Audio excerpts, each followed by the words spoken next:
In a fading farmhouse outside Ohio, a Marine inherits not money, but a key. His relatives laugh, certain there's nothing of value left. Yet when he unlocks the barn with Rex by his side, the truth stuns him. Beneath dusty tarps wait two classic treasures cars that carry both millions in value and the untold story of a man the world dismissed. The Marine is about to discover that his grandfather's legacy is greater than anyone imagined. Hit like and subscribe to follow this unbelievable journey. The church smelled of lemon polish and old hymnals, that particular Sunday scent that clings to wood pews no matter the day of the week. Mike Carter stood near the back because it felt easier to carry his dress blues if no one watched his shoulders rise with each slow breath. Rex, his German shepherd, waited outside with a handler from the local shelter. No dogs in the chapel, they'd said, though the animal's silhouette kept flickering across the frosted window like a faithful shadow. The stained glass threw a wash of soft color over the closed casket. A photo of Henry Carter, clean-shaven eyes, squinting like he was about to laugh, sat on an easel beside a modest spray of carnations. It wasn't a grand service. A handful of neighbors filled the first two pews. An elderly couple in denim jackets. A clerk from the feed store wearing his good hat. Mr. Williams, the next-door neighbor, stood ramrod straight by the aisle, his wind-burned face pinched with a kind of hard tenderness. Missing from the rows were most of the Carters. Work conflicts, long drives, busy weekends excuses had arrived in polite texts and voicemail that made Mike's jaw tighten as if he had bitten a pebble. He watched as the pastor, a kindly man with a soft Kentucky lilt, spoke about seasons and harvests and how some people's goodness is quiet like rain that falls at night. Mike let the words move through him without catching. He had learned to keep his expressions still in places where emotion might leak. It wasn't that he felt nothing. It was that feeling for him came with a gravity he preferred to manage in private. Outside, a flag heaved against its pole in the Midwestern wind. The world kept rolling. He'd spent 12 hours in a rental car to get here, whispering commands to muscles that twitched when semis hissed past in the dark. He'd left a note with the duty officer, filed his leave, and threaded his life into this small return, this pause in a place that used to smell like his grandfather's pipe tobacco and motor oil. After the prayer, Mr. Williams shuffled to the lectern. He tugged off his cap and spoke about Henry's way of showing up when nobody asked, how he once fixed a neighbor's furnace on a night cold enough to freeze the pipes solid, how he could listen without filling the silence with stories of his own. Folks say he kept to himself, Williams said, glancing toward the back where Mike stood, but he kept others going. There's a difference. When it was over, the pastor made the sign of the cross over the casket. People approached Mike with the careful kindness Americans save for funerals. A grip on the forearm, a casserole promised a sentence that faded just as it might have landed. Outside, the wind pulled at his jacket. Rex rose from a sit-ear's pricked tail, giving a single measured thump when Mike's hand found the dog's head. The handler nodded and walked away to give them space, the leash slack in Mike's palm, a familiar weight like a line to shore. At the graveside, the flag was folded with practiced hands. The Marine who presented it, barely out of his teens, held it like something that might break open and spill its meaning on the grass. Mike thanked him, voice steady. He'd held that triangle before on different ground with different names written in the air. This one felt lighter and heavier at once. After the last handful of dirt pattered against the lid, people drifted toward their cars.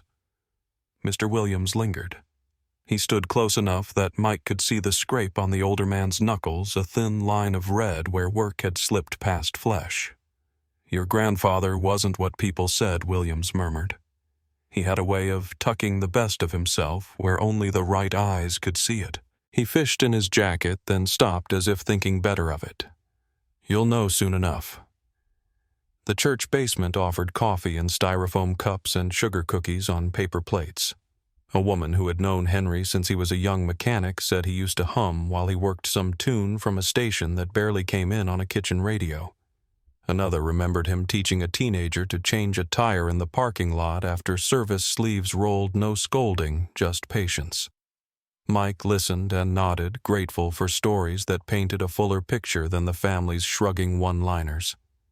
When the attorney arrived, a pale man with careful hair and a briefcase that looked older than his suit, he apologized for the informality, explained that Henry had wanted things handled simply, and invited the immediate family to the small office 2 doors down from the church. The room smelled faintly of toner. A single fern drooped in a corner. A cross hung on the wall, a brass finish catching the glow from a cloudy window. The immediate family, it turned out, was Mike alone. Rex curled by the door, chin on paws, eyes bright content just to be allowed in. The attorney opened a folder and began to read. There was no property to divide beyond the house and its parcel already held in trust. No bank account worth the trouble of probate. No jewels, no bonds, no surprises that required whispered calls in the hallway. What there was, what Henry had set aside with an old-fashioned care, was a note in his looping hand and a long, slightly tarnished key taped to the bottom of the page. The note was brief. Michael. It read, "I never doubted your steadiness. If you've come this far, the rest will make sense. Take care of what mattered to me. Keep your head when others forget theirs." The key was labeled in block letters, Barn. The attorney cleared his throat. "Mr. Carter, your grandfather was emphatic this go to you alone." He held out an additional document witnessed and notarized that granted Mike exclusive authority over the outbuildings and their contents for a period of 1 year, after which decisions about the property could be revisited. He anticipated disagreements. Mike could almost hear Henry's low chuckle in that word. Disagreements, polite as a porch light. The wind rattled the window pane. In his chest, something eased, then tightened. He had driven home expecting to show up, salute the past, and return to his station where the calendar made sense. Instead, a door he had never been allowed to open yawned in his mind, and the metal of a key warmed the far pocket of his dress blues.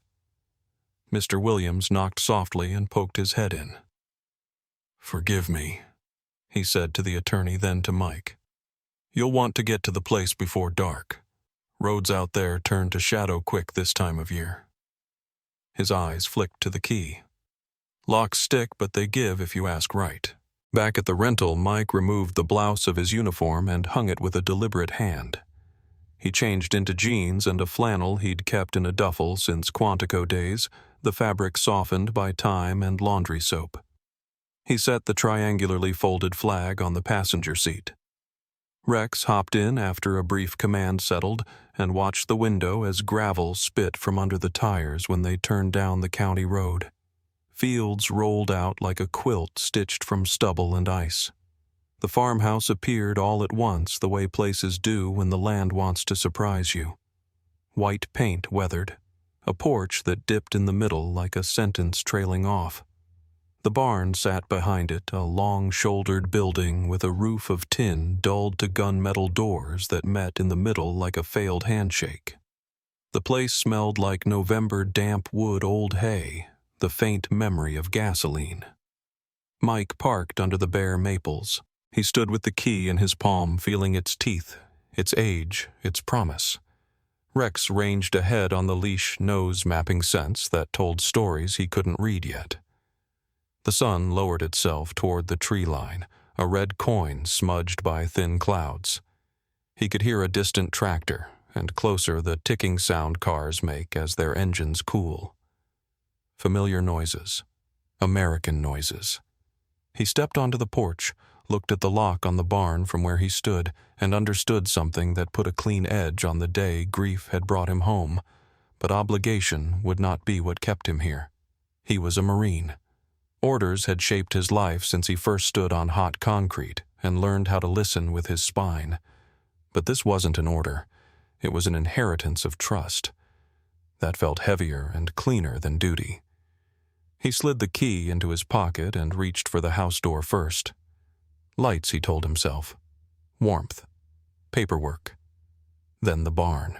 Always the barn standing in his periphery like a word he would learn to pronounce. Inside, the air was colder than he remembered from summers here, when his grandfather's radio filled the kitchen with baseball and static.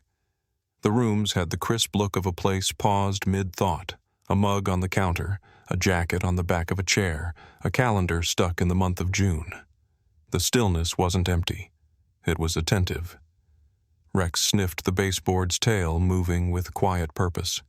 On the table lay a single object Henry must have intended him to see, a mechanic's rag folded square unfaded in the center, where something had rested for years. The square was empty now, a ghost of shape and habit. Mike touched the cloth without knowing why. It had the softness of a well-used life. In the window glass, his reflection stood beside the outline of the barn. He could almost hear Henry's voice in the hollow spaces, nothing sentimental, just a steady suggestion.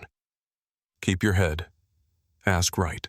He flipped the light switch. A bulb hummed and then steadied, throwing a thin but generous glow down the hallway.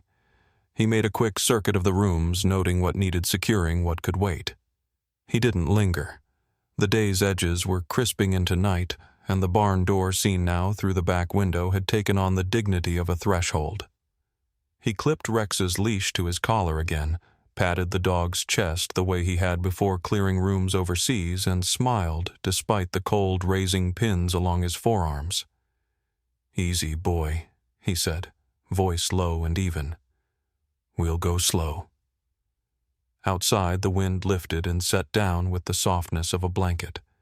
He crossed the yard toward the barn, felt the key like a steady beat against his thigh, and knew the next part would not be a clean cut, not a single reveal.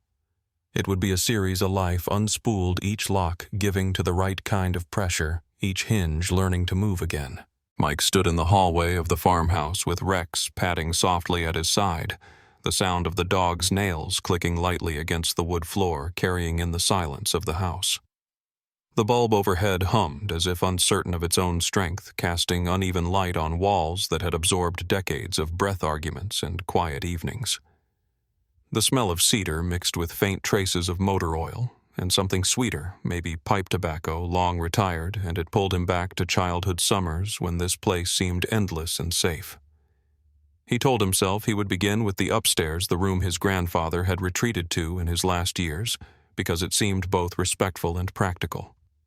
The stairs groaned under his weight, and Rex followed alert but calm, the leash slack between them. The bedroom door stood ajar, a sliver of darkness beckoning. Mike pushed it open with deliberate care, and the hinges gave a small complaint. The air was cooler here, as if the room had not been disturbed in months, maybe years. On the dresser sat a line of objects arranged with quiet discipline: a worn wristwatch, a set of dog tags dulled by time, and a stack of envelopes bound by twine. Above the dresser hung a single frame, glass-dusted wood chipped at the corners. Mike stepped closer and realized his breath had caught without him noticing. Inside the frame was a photograph of his grandfather Henry, in his youth, standing tall in a Marine uniform that bore a crispness of pride, his cap tilted at a confident angle, his eyes fixed on something just past the camera. Behind him stood a line of vehicles, old trucks, a motorcycle with chrome that caught the sun, and what looked like the nose of a vintage car just out of the frame. The image carried weight not just for what it showed, but for what it contradicted. The family had always spoken of Henry as a man of limited ambition, a mechanic who never amounted to much, someone who tinkered but never finished. Yet here was evidence of a man connected to both service and machines, standing with a dignity that matched the stories Mike had overheard from neighbors at the funeral. He lifted the frame gently, careful not to disturb the glass. Rex sniffed at the baseboard tail, wagging once as if he too sensed a thread of discovery. Mike placed the frame back and turned his attention to the dresser.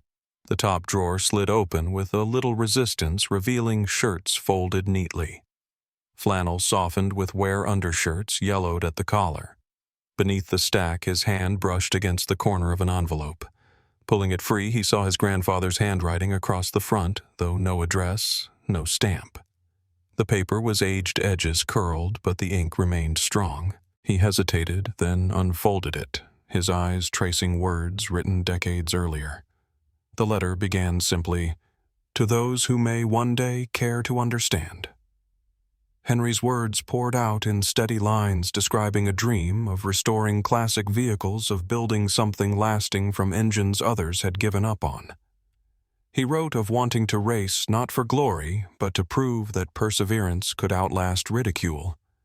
He admitted that his children, Mike's uncles and aunts, had laughed at him, had called his garage hours a waste, had told him to quit living in fantasy.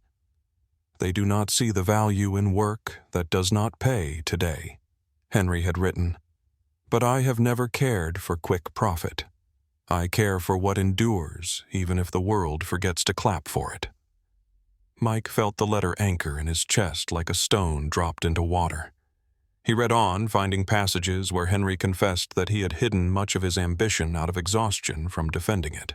Yet the words carried no bitterness, only a quiet pride, a conviction that dreams guarded in silence were still dreams worth having.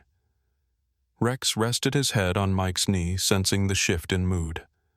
Mike folded the letter carefully, as though afraid rough handling might erase its weight. He slid it back into the drawer, but kept his hand on the wood a moment longer. The house around him seemed to lean closer, listening. He moved through the rest of the room, noting how Henry's boots sat by the bed, laces looped and ready, as if the old man might return to wear them. On the nightstand sat a journal cover, cracked. Flipping it open, Mike found not personal laments, but sketches of engines, diagrams annotated with ideas, measurements, and improvements. The handwriting was the same as the letter, confident, methodical. It was another layer to a man misrepresented to his own blood. Mike closed the journal gently, then crossed to the window. From here he could see the barn, its doors shut tight edges catching the last light of evening. The knowledge of the key in his pocket burned more urgently now. His grandfather had not left him scraps. He had left him a map, a prelude, hints that behind those locked doors waited the continuation of this story. Mike exhaled, steadying himself. He was not just sorting through belongings. He was walking into a life that had been kept folded, waiting for the right hands to open. He gave Rex a small pat, the kind of touch that said both patience and readiness. The dog's tail gave a quiet thump against the floor. Mike turned from the window, collected the photograph and letter, and carried them downstairs. He placed them on the kitchen table, where the folded flag already rested, 3 artifacts forming a silent council. The farmhouse creaked as wind brushed its sides, but the air inside felt less empty now. It felt full, as if the house itself approved of his finding. He knew the night would not be for sleep, but for considering what came next. The barn remained its promise and its secrets, pressing forward. He clipped Rex's leash and stepped onto the porch once more, eyes on the silhouette of the outbuilding. The key in his pocket was no longer just metal. It was an invitation. Tomorrow, he thought, the doors would open. Morning came gray and sharp, the kind of light that painted the farmhouse in muted tones and made the frost on the ground glisten like glass. Mike Carter rose early, as he always did, and pulled on his boots with the quiet efficiency that years in the Marines had drilled into him. Rex followed his every move, alert, as though sensing that this day carried a different weight.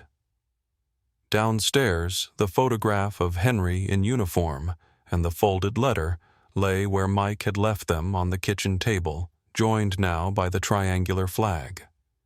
Together they seemed to form a silent order, a reminder that what awaited him outside was no casual discovery, but a responsibility passed down in deliberate hands. He filled a mug with coffee, took one measured sip, and then set it aside. Unfinished, his mind already pulling toward the barn. Outside, the air bit at his face, crisp with late autumn. The grass crunched beneath his boots as he crossed the yard, Rex trotting at his side, ears pivoting as if catching signals from an unseen source. The barn stood ahead, its tin roof dulled to the color of old steel, its wide doors locked and still. Mike reached into his pocket and withdrew the key that Henry had left him, the metal warming quickly against his palm. He paused, glanced at Rex, and then slid the key into the lock. It turned halfway before jamming.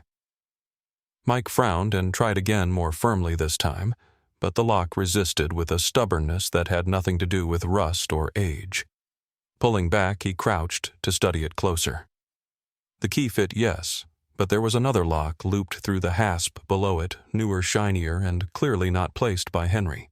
It was a heavy padlock with a brand Mike recognized from modern hardware stores, its surface barely weathered. His grandfather's key had opened the old lock, but someone had added this second barrier, someone who wanted to keep others out or perhaps keep something in.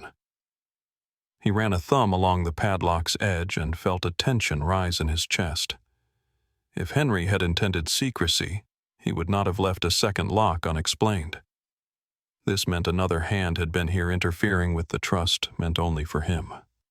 Rex growled softly, nose pressed to the gap between the barn doors. Mike straightened, scanning the ground around him. The soil was still damp from last night's frost, and there half hidden in the dirt near the threshold were impressions too sharp to be old. Boot prints fresh enough that the outline of the tread was clear.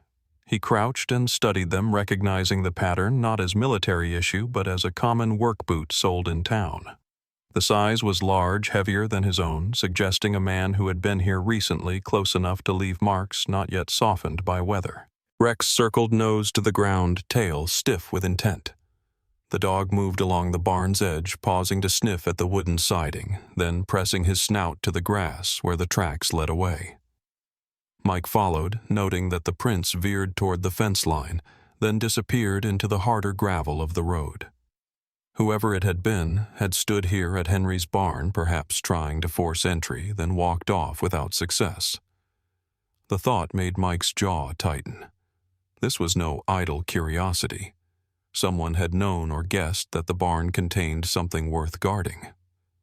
He glanced at the lock again, tested its weight with his hand, and felt the reality settle deeper. His grandfather's secrets had not gone unnoticed by everyone. The rest of the family had mocked Henry, dismissed him, but maybe not all of them had been blind. Or perhaps outsiders had learned what the Carters themselves ignored. The padlock bore faint scratches near its edge, the kind made by a crowbar or hammer. Whoever it was had not come prepared with the right key, but they had come determined. Mike stood in the chilly air, his thoughts steadying into the calm focus he knew from deployments. Reconnaissance first, action later. He checked the barn's side windows, dusty but intact. He circled to the back where a smaller door stood bolted. That lock, too, was modern, matching the one on the front. Clearly, someone had gone to lengths to seal this place tighter than Henry ever had. Rex padded beside him, nose to the wind, occasionally huffing as if confirming what his eyes had already shown. Returning to the front, Mike crouched once more, hand on Rex's collar. The barn loomed with the kind of silence that invited questions. His grandfather's note had said, "Take care of what mattered to me." If Henry had wanted him to open the barn, then these new locks were an intrusion, a violation of that trust. Whoever had been here was not finished. Tracks that fresh meant they could return. Standing, he took a long look at the horizon, the field stretching quiet. No cars on the road, no neighbors nearby.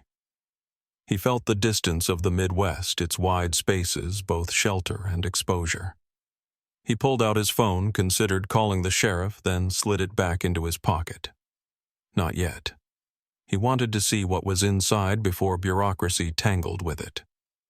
He walked back to the house with Rex close at his heel, the key cold, now against his palm.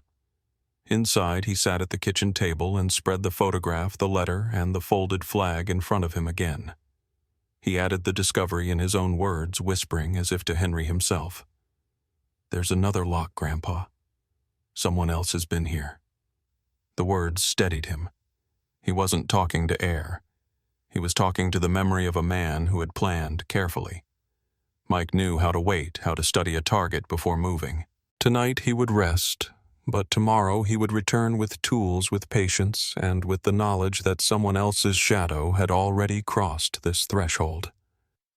Rex lay at his feet, head resting on his boots, eyes half closed but ears still pricked. Outside, the wind picked up, carrying the scent of soil and smoke. The barn stood unbroken for now, but its silence was louder than before. Mike knew that when he opened it, he would not just be stepping into his grandfather's past. He would be stepping into a contest with whoever else had tried and failed to claim it. The following afternoon stretched long and quiet clouds moving low across the sky as if urging the day toward its secret. Mike Carter waited until the sun dipped slightly west, the hour when light softened, but had not yet surrendered to dusk. He had gone into town that morning, bought a heavy-duty bolt cutter from the hardware store, and exchanged polite words with the clerk who had not recognized him as Henry Carter's grandson. Returning home, he had kept himself busy by walking the perimeter of the property, memorizing every fence post and tree line the way he would study ground overseas. Rex stayed close, attentive, his ears swiveling to sounds invisible to human ears. By late afternoon, Mike knew he could not delay longer. The padlock on the barn was not a symbol, it was an obstacle that had to be addressed. He approached the barn with the cutter in hand, his boots crunching the frost that lingered in shaded patches. Rex pacing slightly ahead, stopping to glance back as if urging him forward. The padlock gleamed faintly against the weathered wood, out of place in both color and age. Mike steadied the cutter's jaws around the shackle, pressed his weight into it, and with one strong squeeze felt the steel surrender. The lock dropped with a dull thud into the dirt, leaving the old iron latch free. He slipped Henry's key into the original lock, and this time it turned without protest. The doors groaned as they opened, a long exhale of wood and metal unused to movement. Stale air rolled out thick with dust and the faint memory of oil. Mike stepped inside slowly, letting his eyes adjust to the dim light filtering through small windows high on the walls. What he expected was clutter rust and forgotten tools, but what greeted him was order. The interior was arranged like a workshop preserved in amber. Workbenches stretched along the left wall, each surface cleared, and tools hung neatly on pegboards. Wrenches, sockets, and screwdrivers were aligned with deliberate precision. On one bench sat a vise, its steel jaws polished from years of use. Shelves rose against the far wall, stacked with labeled boxes, parts, bolts, and components carefully cataloged. The floor, though, coated in a thin film of dust, revealed no chaos, only paths worn by repeated use. It was not the neglect of a hoarder, but the silence of a craftsman who had simply stopped one day and never returned. Mike walked deeper fingers, brushing along a bench scarred by years of hammer strikes. Rex padded beside him, nose twitching at scents layered in the air. The quiet hum of the barn felt less like emptiness and more like anticipation.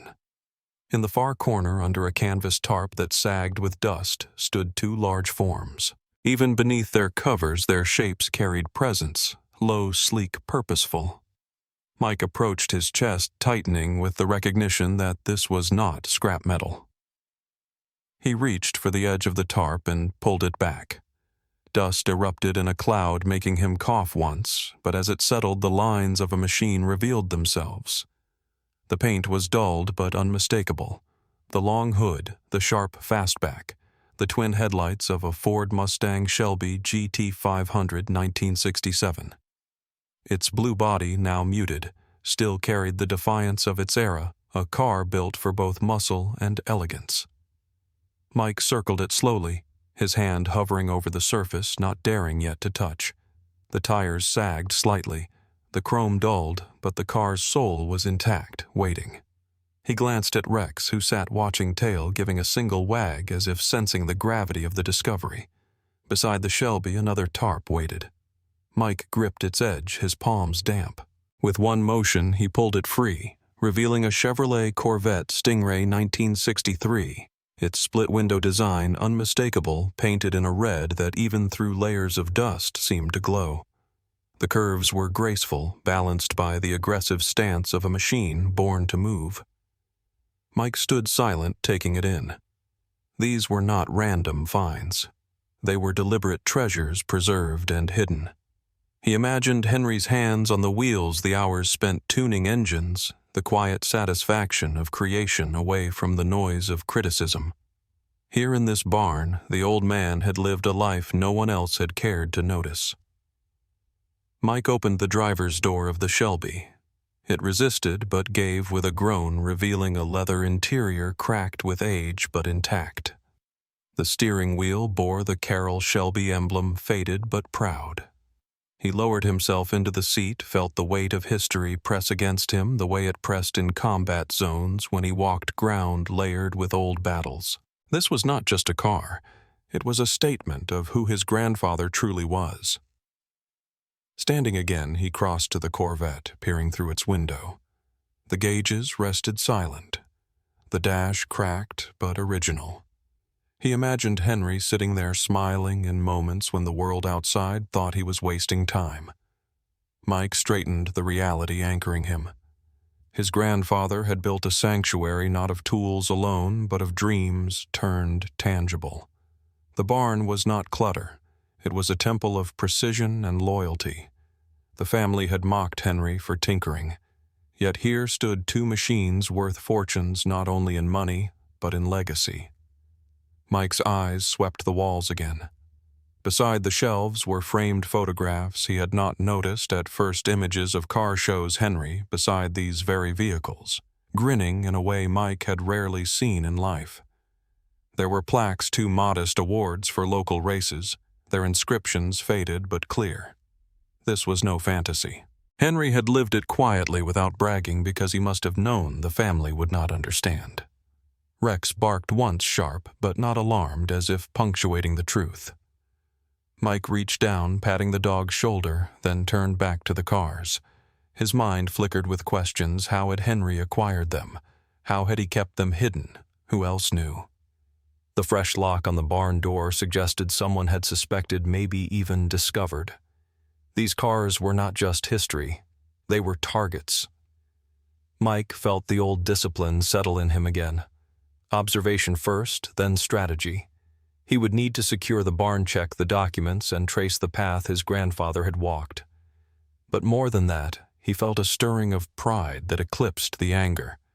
Henry had not been a failure. He had been a guardian of something rare, preserving it against ignorance. Mike closed the barn doors carefully, sliding the old latch back into place. The air outside felt colder now, the sky dimmer, but his steps were sure. Tomorrow he would return, dig deeper, look through every drawer and shelf. Tonight he carried the knowledge of truth in his chest like a steady drumbeat. He walked toward the house, Rex trotting close the barn behind them, no longer just a building but a vault of honor. The barn smelled of oil and dust, but to Mike it now carried the weight of revelation. He stood in front of the Mustang Shelby. The lines of the car sharp even under the dim light seeping through the high windows, and he knew he needed to look deeper. His grandfather had not simply stored these machines.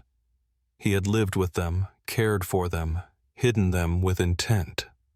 Mike ran his hand along the faded paint of the Shelby, then moved to the rear.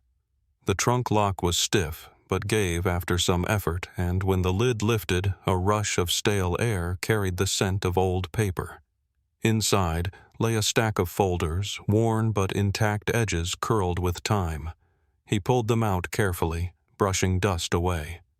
The first folder contained entry forms and receipts, all bearing Henry Carter's name. They were dated from the late 1960s through the 1970s, each tied to local and regional racing events. There were photographs, 2 black and white prints of the Mustang on a track, its tires biting into asphalt. Henry at the wheel with a helmet tilted just enough to see the determination in his eyes. Newspaper clippings documented victories, not major headlines, but enough to prove he had made a mark. One clipping bore the title, "Local Mechanic Wins Classic Race," with a photograph of Henry smiling a trophy in his hand, the Shelby behind him. Mike felt a swell of pride tempered by the sadness that none of the family had honored this history. To them, Henry had been a man tinkering in solitude. In truth, he had been part of a community that had respected his craft and skill. Rex sniffed at the folder, then sneezed as if the dust carried stories too thick even for him. Mike flipped through more papers and found registration forms, time slips, even notes about engine modifications. His grandfather had been meticulous, recording each race, each adjustment. These were not the actions of a hobbyist, but of a man committed to precision. Mike placed the folders gently on the workbench, then turned to the Corvette. Its curves gleamed faintly through the dust as if the car itself had been waiting to be acknowledged. He tried the driver's door, which opened after a firm pull. Leaning inside, he ran his hand under the seat, feeling along the worn leather and metal rails. His fingers caught the edge of an envelope. Tugging it free, he saw that it was thick, sealed, but not with tape, simply folded and pressed flat by years of being hidden. He sat on the driver's seat and opened it. Inside were documents in perfect order, titles, registration papers, insurance slips, all in Henry Carter's name. Each was carefully preserved in plastic sleeves, dates spanning decades, renewals done with punctual care. Both cars were legally his undisputed, no hidden debt or uncertainty. Henry had not been reckless or careless. He had protected these vehicles as part of his legacy, ensuring that one day, if the right hands found them, they would be secure. Mike's thumb lingered on the embossed seal of the earliest title. The paper yellowed, but strong. His grandfather had made sure no one could deny his ownership. Mike looked around the barn again with new eyes. The trophies on the shelves, the plaques, the photographs. None of it had been fantasy. It had been real, but he had chosen not to share it with a family that would not understand. Instead, he had left it for the grandson who might. Rex hopped into the passenger side of the Corvette, sitting as if to test the fit. The sight made Mike smile despite the heaviness in his chest. The dog turned once curled, then looked up as if approving. Mike folded the documents back into the envelope and placed it in his jacket. He knew these papers were more than proof of ownership. They were proof of Henry's foresight, his determination to protect his work even beyond death. Outside, the wind shifted, rattling the barn siding. Mike thought again of the fresh padlock he had cut the day before. Someone else had suspected value here, perhaps even known about the cars, but without these documents, they had no claim. Still, the thought of their attempt gnawed at him. He returned to the Mustang, checking under its seats, opening its glove box. More papers waited their maintenance logs, receipts for parts, notes scribbled in Henry's careful handwriting. One note read simply, "Never rush the work. A machine will tell you when it is ready." Mike closed the glove box, with respect, the words echoing as much about life as about cars. He imagined Henry working here at night, the barn lamp casting a pool of light over steel and chrome, his hands steady, his mind quiet. To the outside world, it had been tinkering. To Henry, it had been purpose. Mike gathered the folders from the trunk and carried them to the workbench beside the envelope of titles. He stood there for a long moment, absorbing the truth that had been hidden in plain sight. His grandfather had not been a forgotten man. He had been a craftsman, a racer, a protector of legacy. Mike knew he would need to decide what to do next, whether to restore the cars, whether to reveal them, how to guard them now that others had shown interest. But for the moment, standing in the barn's cool air, with Rex close by and the papers before him, he allowed himself to feel the simple pride of discovery. Henry had left him not only machines, but a story to carry forward. He closed the trunks, shut the car doors, and made sure the barn was secured before leaving. As he stepped into the fading light of evening, he glanced once more at the silent building. It no longer seemed a mystery. It was a trust, and it now rested with him. The next morning brought a pale light that stretched across the farmhouse yard, filtering through the frost-dusted windows of the barn. Mike Carter rose early, as always, his sense of discipline unchanged even on days when orders no longer dictated his movements. He dressed simply, boots laced tight, and stepped outside with Rex at his side, The leash loose but unnecessary, for the dog followed with the steady loyalty of a companion who understood purpose without words. The barn doors resisted for a moment before yielding again, groaning like an old man disturbed from sleep. Inside, the air held its usual weight of oil and dust, but Mike no longer felt like a stranger here. He set the folders and envelope of documents back onto the workbench, then began a careful inspection of the space itself. His eyes traced the walls where shelves held tools aligned like soldiers, their order revealing a hand that valued precision. Then he noticed the papers framed on the wall above the main bench. At first, they looked like old calendars or faded posters, but when he stepped closer, he saw the embossed seals and the signatures. They were certificates of recognition awarded for mechanical excellence. One bore the name of the State Fair in 1965, recognizing Henry Carter for outstanding automotive restoration. Another came from a technical college acknowledging his volunteer work teaching younger mechanics. There were half a dozen more, each dated across decades, praising his skill and contribution to the community. Mike's chest tightened as he read them, imagining Henry standing proudly at a ceremony while his family dismissed it all as wasted effort. To the outside world, Henry had been known as a craftsman, a problem solver, a man whose knowledge was respected. Yet within his own family, he had been reduced to a figure of ridicule, his work dismissed as tinkering. Mike placed a hand against the glass of one frame, the cool surface grounding him, and thought of the letter he had found under the dresser days before. His grandfather had written of dreams mocked by his children, and here was proof that those dreams had been real, validated, honored by strangers who saw what his own kin did not. Rex sniffed near the corner of the bench tail, wagging faintly, and his nose nudged at a small metal box half hidden under a shelf. Mike crouched, pulling it free. It was a tin box, the paint chipped and corners dented from long use, secured only by a rusted latch. He opened it and found bundles of folded letters, some yellowed with age, others still crisp though faded. He untied the first bundle, the string brittle, and spread the top letter open on the bench. The handwriting was uneven but earnest. Dear Mr. Carter, it began, thank you for fixing our truck that night without taking $1. We were on our way to catch the train back to base, and without your help we would have been stranded. You saved us more than you know. Signed at the bottom were 3 names, followed by their unit designation. Mike read another. Mr. Carter, we never forgot the way you repaired our Jeep when nobody else would. You said you did it for your own reasons, and we respected that. If you ever need anything, you have friends in the service. Again, signed with names and units. There were dozens of these letters, some short, some long, each filled with gratitude. They came from soldiers, Marines, airmen, and sailors who had passed through town over the years. Some were local men who had gone off to war and returned only briefly. Others were strangers who had been stationed nearby and remembered Henry's generosity.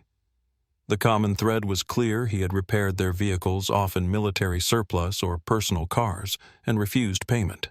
He had done it quietly, without seeking recognition, leaving behind only these letters as testament. Mike stacked them carefully, his throat tight. He thought of his own service of nights when the smallest act of kindness had carried men through exhaustion. His grandfather had offered that same strength, not with weapons or orders, but with grease-stained hands and the gift of time. He felt an even deeper kinship now, as if their paths had crossed in spirit, though separated by decades. Rex laid his head on Mike's knee, grounding him again, as if sensing the tide of memory that threatened to overwhelm. Mike placed the letters back in the box, but he knew their weight would stay with him. He stood and surveyed the barn once more.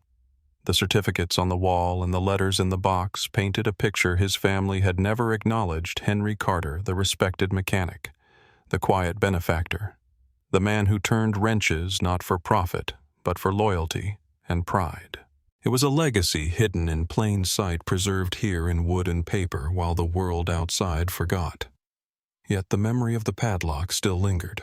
Someone else had wanted what was inside this barn, Whether they knew about the certificates and letters or only the cars, Mike could not say. But it was clear now that what he had found was more than material value. It was a heritage, a reputation, a story worth protecting. He closed the tin box, set it gently on the bench, and looked again at the photographs of his grandfather smiling beside the Shelby and Corvette. Outside, the wind rustled through the trees, and the barn seemed to stand taller around him, as if proud to reveal its truth at last.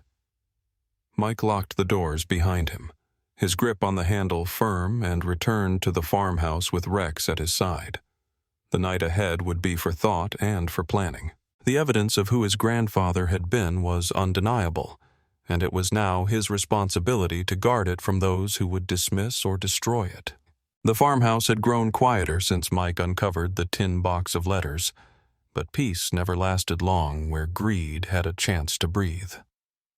He had tried to keep his discoveries to himself, locking the barn and storing the documents safely in a duffel bag he carried even when moving about the house. Yet small towns breathed faster than cities, and rumors carried quicker than the wind. A neighbor had seen him at the hardware store buying the bolt cutters. Another had spotted him unlocking the barn. By the end of the week, whispers turned into questions and questions into calls. It began with a knock on the door one Saturday morning. Mike opened it to find his Aunt Carol standing on the porch, her coat buttoned tight, her lips pressed into a line that looked more like strategy than grief. Behind her, two of his cousins shifted impatiently, one holding a phone as if already prepared to record. Carol stepped inside without waiting, her perfume clashing with the scent of old wood and coffee. She began talking about how she had heard the barn contained valuable antiques, that Henry had hidden things everyone deserved to share. Mike let her speak, but kept his expression neutral. Rex standing at his side like a sentinel. Within days, more relatives arrived. A black SUV rolled up the gravel drive carrying Uncle Frank and his son Jason, who had not been at the funeral, but now showed an urgent interest in family matters. They gathered around the kitchen table, their voices filling the farmhouse with demands thinly disguised as proposals. Sell the barn, sell the cars, divide the profit. It was fair, they said, because blood meant equal rights. Mike listened steady and silent until Carol tried to reach for the envelope lying near the folded flag. His hand moved first, covering it. He reminded them that Henry had left written instructions notarized and witnessed, granting him authority over the outbuildings for 1 year. The lawyer had made it clear. The barn was under his guardianship. Their voices rose at that, accusing him of twisting words, of trying to hoard what belonged to all. Rex growled softly, and the sound cut through the noise. Jason laughed awkwardly and patted the air as if dismissing the dog, but his eyes betrayed unease. Mike stood, then his frame filling the space in a way that silenced the room more effectively than words. He said calmly that the barn and everything inside it would be dealt with in accordance with Henry's wishes, not their sudden interest. They left reluctantly, but their eyes promised return. That night, uneasy, Mike checked the locks again. He placed the tin box of letters and the envelope of titles inside a locked footlocker he had brought from base, securing it with his own combination. As he moved through the house, Rex alerted to movement outside, ears sharp, body tense. Mike switched off the lamp and peered through the curtains. A car idled at the end of the drive, headlights dimmed. After a minute, it turned and rolled away. The next morning, he found footprints in the frost near the barn. They were not his. The weight of intrusion pressed against him again. Later that week, while organizing more of the papers from the workbench, he discovered an older folder tucked behind manuals and diagrams. Inside were letters not from soldiers or racing officials, but from a dealership and the Department of Motor Vehicles. The letters detailed an inquiry made years ago, initiated by someone attempting to transfer ownership of a classic vehicle without proper documentation. The attempt had failed because the titles had been securely filed in Henry's name and the authorities had rejected the claim. The applicant's name leapt off the page: Jason Carter. Mike sat back in his chair, the pages trembling slightly in his hand. His cousin had known about the cars long ago. He had tried to profit from them, and when that failed, he had kept the knowledge to himself, waiting for another chance. That explained the fresh padlock on the barn when Mike first arrived, the new boot prints, the watchful eyes. Jason had not given up. He had simply been waiting for Henry's passing. Rex whined softly, resting his head on Mike's knee, grounding him. Mike folded the letters carefully and placed them with the other documents in his footlocker. He knew now that this was no longer just about honoring his grandfather's legacy. It was about protecting it from the very people who should have cherished it. He could not allow them to erase Henry's story for quick money. The farmhouse no longer felt simply like a place of memory. It was now a contested ground, a battleground of quiet wills. Mike tightened the straps on his footlocker and resolved to meet whatever came next, not with anger, but with the same steady resilience his grandfather had lived by. Outside the barn stood under the gray sky, its tin roof catching the last light of day, and Mike understood that every step forward would demand vigilance. The tension with his relatives still hung in the air like smoke after a fire. Mike had spent the last 2 nights double-checking locks, moving documents into his footlocker, and sleeping with Rex curled at the foot of his bed, the dog's ears twitching at every sound. It was not paranoia, it was preparation. He had seen too many good men surprised because they dismissed warning signs. But the farmhouse did not belong to fear alone. It still carried the echoes of Henry's life, and in those echoes, Mike continued to find guidance. On Sunday afternoon, while the wind rattled the dry corn stalks at the edge of the property, Mike noticed Mr. Williams, the elderly neighbor who had spoken at the funeral, walking slowly up the gravel drive with his cane tapping the ground in steady rhythm. Rex wagged his tail and trotted out to greet him, circling once before returning to Mike's side. Mike met the old man halfway, offering an arm to steady him on the uneven ground. Mr. Williams smiled faintly and said he had something to share, something he should have spoken of at the funeral but had saved until now. They sat on the porch, the boards creaking beneath their weight, and the old man began his story. Decades ago, before Mike was born, a fire had broken out at the gas station that stood on the edge of town. It was a wind-blown night, the flames licking high, threatening not only the pumps, but also the small house attached where the owner's family slept.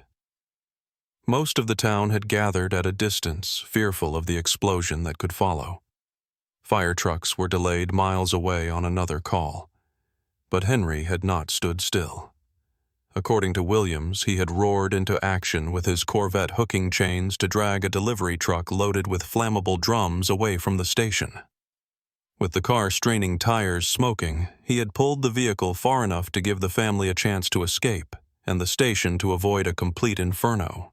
"If he hadn't been there," Williams said, voice rough, "we would have lost half the town. Maybe lives, too." Folks cheered him that night. But after a while, people forgot, or maybe they chose not to remember because he never spoke of it himself. Mike listened in silence, his chest tightening as he pictured his grandfather risking not just property, but his own life to save others. It was not just about machines or racing. It was about courage, the kind of quiet bravery that left no medals, but saved lives. Rex lay at his feet, chin on paws, as if the dog too was absorbing the weight of the tail. Williams paused, then reached into his coat pocket and pulled out a photograph. The edges were worn, the colors faded, but the image was sharp enough to tell its truth. It showed Henry standing beside the Corvette Stingray, his hand resting on the roof, his smile wide and unguarded. Behind him stretched the grandstands of a racetrack banners flapping with names of sponsors. The back of the photo bore a date from the early 70s and the name of a racing event held 2 states away. "I found this when we cleared out my brother's things," Williams explained. He had gone to that race and brought this back, said Henry drove like the car was part of him. He kept it because it meant something seeing a man from our small town stand tall in a bigger arena. Mike turned the photo over in his hands, tracing the lines of the Corvette with his thumb. The image was proof undeniable evidence that Henry had not confined his passion to the barn or the back roads. He had stepped into competition beyond the county line, had carried his skill and his machine into a place where strangers had cheered. It was a piece of history his family had never acknowledged either out of ignorance or refusal. Williams rested his cane against the porch rail and leaned forward, eyes steady. You need to hold on to this, son. Folks are circling now, folks who don't understand what these things mean. But you do. You were there at his side when nobody else was. He trusted you, and you should trust yourself to keep that legacy safe. Mike nodded, the photo warm in his palm, the old man's words sinking deep. He thought again of Jason, of the failed attempt to steal the titles of the padlock meant to shut him out. He thought of the family clamoring for profit. And now, holding this photograph, he knew Henry's story was even larger than the barn, larger than 2 cars. It was a legacy tied to the town, to acts of bravery, to achievements that had crossed state lines.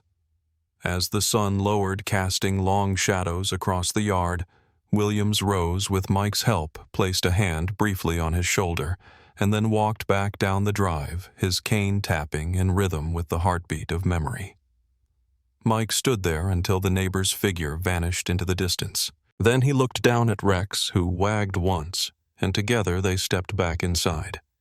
The farmhouse felt fuller now, as if another layer of Henry's truth had joined the air. Mike placed the photograph beside the folded flag, the letter, and the tin box of soldiers' notes. Each artifact added a dimension, each a testimony that Henry Carter had not been a forgotten man tinkering in solitude, but a respected figure who had lived with courage, passion, and skill. Yet even as pride filled him, Mike knew the battle was far from over. The family's interest had not dimmed, and Jason's shadow still lingered at the edges. The next step would not only be about remembering, it would be about defending.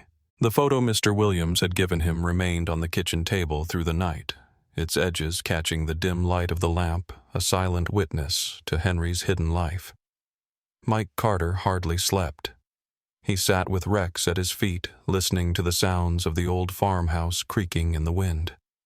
Every object around him seemed to breathe with his grandfather's memory, every piece of evidence pointing to the truth that Henry Carter had lived with far more courage and skill than anyone had acknowledged. Yet Mike knew there was still more to uncover. The barn had spoken. The letters had spoken, the neighbors had spoken. But Henry himself, in his own hand, might still have more to say. The next morning he returned to the barn, moving slowly as if entering a place of worship. The air was cool and heavy with dust, but the shafts of sunlight cutting through the windows made it feel alive. He checked the locks again, then stepped toward the back corner where a heavy metal cabinet stood against the wall. Its paint was chipped, its handle stiff, but Mike had overlooked it before, distracted by the cars. Now it drew his attention. Rex sniffed at the base as if urging him to open it. Mike knelt and tugged at the handle. The door resisted, then gave with a metallic groan. Inside, beneath spare parts and boxes of bolts, was a flat, leather-bound book thick with age, its spine cracked but strong. He pulled it out, dust rising into the air, and carried it to the workbench. When he opened it, he saw neat handwriting filling every page. It was not a diary in the personal sense, but a maintenance log, meticulous and exact. Each entry recorded work done on the Mustang or the Corvette, with dates stretching back to the late 1960s. Oil changes, tire rotations, carburetor adjustments, timing, belt replacements, all noted with precision. Some pages bore sketches of engine components, measurements, even calculations of performance after races. The entries continued year after year, a record of half a century of care. This was no idle tinkering. This was devotion.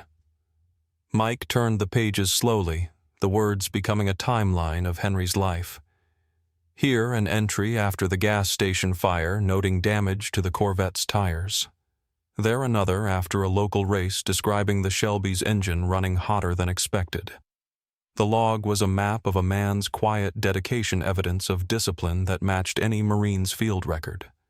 Each page told a story of effort and persistence of machines kept alive through skill and patience. Toward the back, the handwriting grew shakier, the lines less steady but no less determined. The final pages bore fewer entries, the dates stretching apart, but the care never faltered. Then, on the very last page beneath the final note about changing oil in the Shelby, Mike found a message written in a heavier hand as if Henry had pressed harder with each stroke. It read, "Michael, if you are reading this, it means you found what others never cared to seek. These cars are not only machines, they are proof of a life lived with purpose. I hid them because those around me saw no value in honor or endurance. But you, my grandson, you know what honor is. Only you, who stood by me when others left, are worthy of keeping them. Do not let anyone take them from you, for they carry not just my story, but yours as well. Remember, the measure of a man is not what the world shouts, but what he preserves when no one is watching." Mike closed the book slowly, his throat tightening, his vision blurring for a moment despite his will. He had spent years in uniform learning about duty, loyalty, and sacrifice. But here in the scrawl of his grandfather's hand was a reflection of those same values carried out in a different form. Henry had been a Marine of his own kind, not on a battlefield, but in a lifetime of persistence against indifference. Rex pressed against his leg, sensing the shift in his breathing, grounding him in the present. Mike placed the logbook beside the envelope of titles, the tin box of letters, and the photograph. Each artifact was a piece of a puzzle, and now, with this final message, the picture was whole. Henry had not left him money, not left him property to divide. He had left him honor, wrapped in steel and grease, a legacy forged not in applause, but in resilience. Mike stood in the barn for a long time, letting the silence settle. He knew his family would return, pressing harder now that rumors had grown into truth. He knew Jason's eyes would be sharp with envy and schemes. But he also knew he had what mattered most, the proof of Henry's intent written clearly, leaving no doubt. He locked the cabinet, secured the logbook in his duffel, and walked back toward the house with Rex close behind. The weight in his chest was no longer only grief or vigilance. It was pride, the kind that did not boast, but carried forward in action. As the sun dropped low over the fields, painting the farmhouse in gold, Mike felt ready. The story his grandfather had guarded was now his to protect, and no one would take it without stepping through him first. The logbook lay open on the kitchen table, its pages marked by grease stains and the faint smell of oil that had seeped into the paper decades ago. Mike sat in silence, Rex resting against his boots as the words from his grandfather's hand continued to echo in his mind. "Only you know what honor is." That sentence, scratched into the final page, became heavier with each passing moment. He had faced combat zones and carried the weight of command, but this guarding his grandfather's truth felt like a mission that cut deeper than any uniform could define. The reality was clear. Henry Carter had not left behind stacks of money or deeds to property. He had left something more difficult to measure and far more enduring. The Shelby and the Corvette were worth millions in the eyes of collectors, but to Mike they carried something that could not be priced, the memory of a man who had lived with dignity when others mocked him, who had preserved his passion in silence, and who had entrusted his legacy to the one person who had stayed by his side. Mike thought of his relatives again, their voices raised around the kitchen table, demanding a share they had not earned. He imagined their faces if they saw the logbook, the titles, the photograph, the letters. They would see numbers and dollars. But he saw service records, soldiers' gratitude, a neighbor's testimony, and now his grandfather's words. He understood what Henry had meant. Money could be divided and squandered, but honor could only be carried. That was the inheritance. The cars were vessels of history, not commodities to be liquidated. He rose and walked back to the barn, unlocking the door as the afternoon sun slanted across the gravel. The Mustang and the Corvette waited under their covers like guardians at rest. He pulled the tarp back from the Shelby first, running his hand across the faded blue paint. He imagined Henry in this very space turning a wrench with steady hands, noting each change in the logbook. The car was tired, yes, but it was not gone. Machines like these were meant to breathe again if someone was willing to give them the care. He moved to the Corvette red, dusted with gray, its lines still elegant despite the years. He thought of the photograph Mr. Williams had given him, Henry standing proud beside it, smiling in the prime of his life. The car was not only steel and rubber, it was Henry's heartbeat preserved in form. Mike tightened his jaw. He knew what he had to do. He would not sell. He would restore them. He would bring them back to life, not for profit, but for memory, not for status, but for loyalty. Rex barked once as if agreeing and wagged his tail before leaping into the passenger seat of the Mustang, waiting for the future to start. The days that followed were filled with work. Mike rolled up his sleeves, ordered parts, and sought out mechanics who respected history more than money. He spent hours in the barn cleaning carburetors, polishing chrome rewiring systems, and documenting every step just as Henry had done. At night, he read the logbook again, matching his progress to his grandfather's notes, almost as if the two of them worked side by side across time. The Mustang was the first to breathe again. The engine coughed, then roared the sound, shaking dust from the rafters and sending a thrill through Mike's chest. Rex barked wildly, tail thumping against the seat as if celebrating a victory. Mike sat behind the wheel, feeling the vibration course through him, and he closed his eyes, picturing Henry in the same seat decades ago, smiling at the sound of a machine alive. The Corvette followed weeks later, its engine singing in a deeper tone, steady and proud. Both cars were no longer relics hidden under tarps. They were alive, each a chapter of Henry's story restored. Word spread in town, and neighbors came quietly to see, not to intrude, but to honor. Mr. Williams returned with tears in his eyes, placing a hand on the hood as if greeting an old friend. For the first time, Mike felt the farmhouse fill, not with tension, but with respect. When spring arrived, Mike made his decision.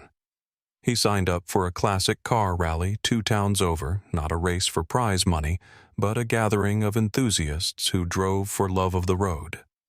He loaded Rex into the passenger seat of the Mustang, secured the logbook and photograph in the glove compartment, and rolled slowly down the drive.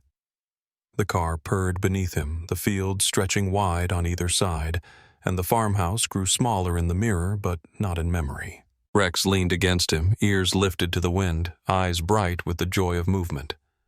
As they reached the open highway, Mike pressed the accelerator and the Mustang surged forward, the sound of the engine echoing like a hymn across the fields.